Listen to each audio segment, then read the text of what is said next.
Hey guys, what is up? It's Dusty here and welcome back to another episode of the Daily Crypto News. And today, we have a lot to discuss. One of the things I want to do first though is give you guys a good glimpse of what exactly is going on in crypto right now. For example, Bitcoin is honestly not really doing too much today. And if you take a look at the entire crypto market right here, we're down about 0.4% over the entire day. Honestly, that is not too mind-boggling, and the same thing kind of goes for the majority of cryptos in the top right here. The only coin with some significant movement is Dogecoin, and that is up about 10%. The rest, it's within that little margin of -2 to +2 around Bitcoin, which I usually don't consider to be anything specific. We have, however, got some very juicy news. Now, before I share a lot of this news with you guys, I want y'all to go down below, alright, down below this video, and check out the link to my $10,000 giveaway. It's the biggest one I've ever done, and hopefully it's not going to be the biggest one I'll do this year, but make sure you just check the giveaway out with the link down below, as you kind of don't have to do anything to enter. Just press the little link, you'll see a Gleam campaign, that's about it. Press one of those buttons, it's very simple. And also make sure you press that like button if you enjoyed the video. I just spent a lot of money on making my setup a lot better, so hopefully you guys appreciate the new quality. Finally got myself a decent PC as well, and with decent, I mean the best I could find. Same thing for my new 49-inch screen, things are good. Having said that, I'm so proud, to make videos on this, it's awesome. I still haven't done like an ad blocker or whatnot, so you might see some ads here and there, it is what it is. It's fresh out the package like 6 hours ago or so. I've been installing everything. Alright, so first of all, our piece of news that we got. XRP classified as a digital currency by Goldman Sachs, Wells Fargo, and Hsbc. That is very good. At least from the get-go, it sounds very good. So for all of you that do not know, a lot of the stuff that's going around in the XRP community right now has to do with the lawsuit between Ripple and the SEC. And this specific bit of news right here, you can most likely already see it from a little section right there. A lot of it has to do with one of the most recent requests that Ripple has done. They basically asked the SEC to authenticate a couple of videos. They said no, but now the judge said more along the lines of, okay. As you can see right here, Ripple recently scored a minor victory as Judge Sarah Nedburn granted Ripple's request to serve non-party subpoenas to video hosting platforms to authenticate some videos of top officials from the US SEC giving speeches.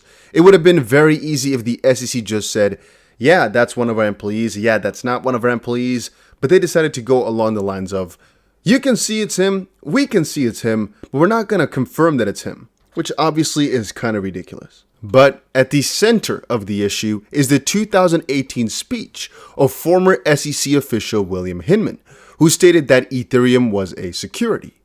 In December of 2020, the SEC filed a lawsuit against Ripple for about $1.3 billion, as of course you guys know by now. And then the XRP community believes that alongside the videos, several, and this is again what Ripple's trying to confirm, several publications that cite XRP as a non-security might be helpful in some way.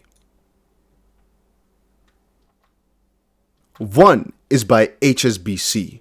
It's about DLT technology, this specific report, in which it mentioned Ripple stating, quote, DLT can streamline end-to-end value transfers, reducing costs, operational risks, and settlement periods. For example, Ripple's XRP ledger provides real-time cross-border settlements using tokens that represent central bank currencies. That sounds pretty damn juicy. In a literal sense, indeed. The report talks about it as a digital currency, not as a, hey, it's a security or something along those lines. You guys got to remember, and I'd highly suggest remembering this very carefully. XRP is not a security in any other country. It's just the US that's making a lot of trouble right now. But at the end of the day, I think it's just a time thing, If we give them time, the US SEC is just going to keep trying. But there's like two main options. One, the house of cards eventually will fall, with the SEC just falling as a whole entity, or they'll just lose, they'll try another couple of lawsuits and they'll lose, and then eventually they'll just loosen their tight little grip on crypto because they just can't control it, but we'll have to see exactly how that goes. Now, as reported, Ripple was identified as an opportunity in payments alongside Circle, a peer-to-peer payment technology, and Coinbase, in a report by Goldman Sachs Investment Banking Division. Quote, overview of digital assets and blockchain. That's what it was called, end quote. The report highlights RippleNet, a network of institutional payment providers like banks and money remittance services that use solutions built by Ripple. One of those, of course, includes an XRP utilization through on-demand liquidity, which is part of RippleNet or one of Ripple's software pieces. So, SEC tactics criticized. In an op-ed, Ripple General Counsel Stuart Alderoty circled back to representative, or I never know if it's Republican or representative. I always get confused about that. I should just look it up for once and all. All right, my quick little Google search says representative, so I'm going to assume that that's the case. If it's not, let me know down below. And also let me know how loud the mic should be. If this is good, should it be louder? Should it be quieter? Just kind of give me some feedback on the new video style anyway, give me some feedback. I tried hard for this, spent thousands of dollars on this. Trying to make it the best that I possibly can, Trying my best. All right, so in an op-ed, Stuart Alderoty gave some remarks about Representative Sherman. So if you guys don't remember, Sherman said, hey, XRP, and you know what, we'll actually go to full screen for this one. XRP was a security. SEC determined that, so we're going to take their word for it. Every single exchange that ever traded XRP, we want them to be getting some repercussions as well. So go after all of them. That's what Sherman was all about, which was, of course, very threatening, very scary.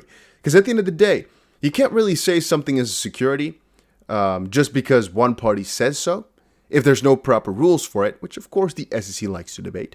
But it would be really, really I'm not sure how you say it the best way. It will be too fast over the bucket or whatever to just, SEC says it might be a security, let's grab them. Let's grab every single exchange that ever traded it.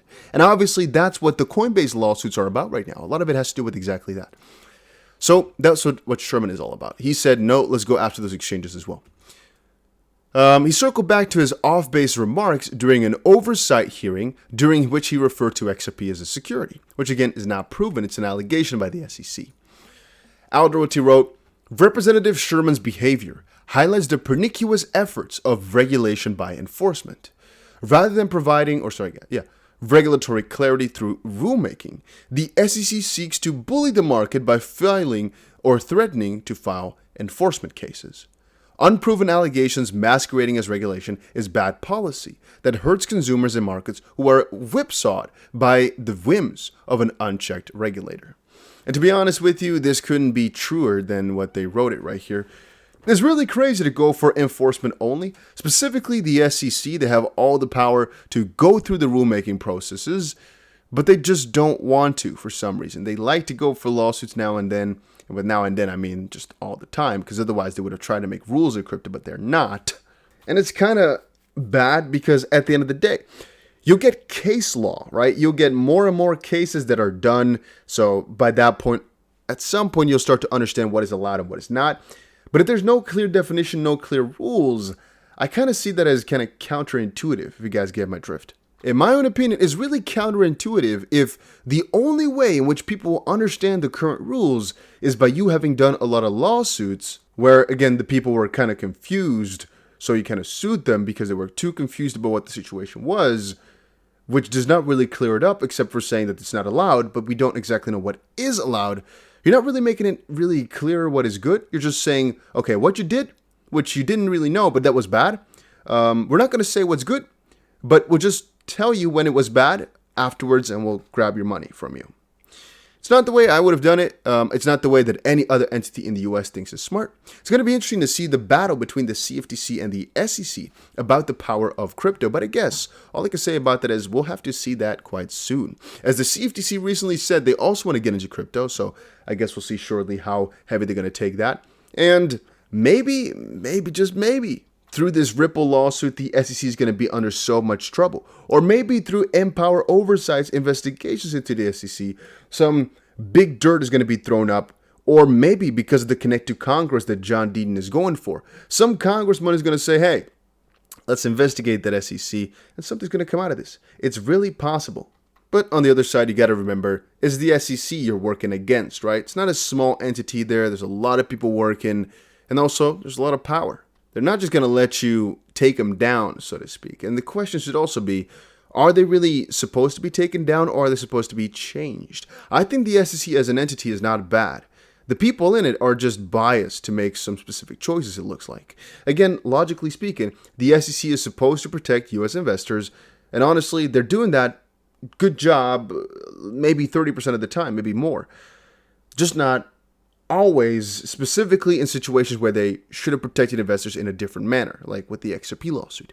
The best way to protect them was to explain the rules and explain what to watch out for. Instead of, okay, you've already invested, all your money is in there, let's just tank your money even further and thank us for that. And then when you try to enter the lawsuit, you're saying, no, please don't interfere. We're trying to help you by ruining your financial situation. It's just not kind of logical. Then again, they've most likely also saved countless of people from investing in Ponzi's and whatnot. So it's not a problem from the entity. It's a problem from the people that are in it, I guess. Don't hate the game, hate the players, I guess, in this case. But yeah, that was it for today's crypto video, guys. A little bit about XRP, I know, but it was a really important subject. You got to understand, I don't think it's a security. I don't think the majority of people think it's a security, but that's the way in which it's going right now. I think eventually, though, within another 12 months or so, it'll be fixed. And I think the XP price is going to do really, really well, as I kept on saying. But well, I guess all I can say about that is we'll see.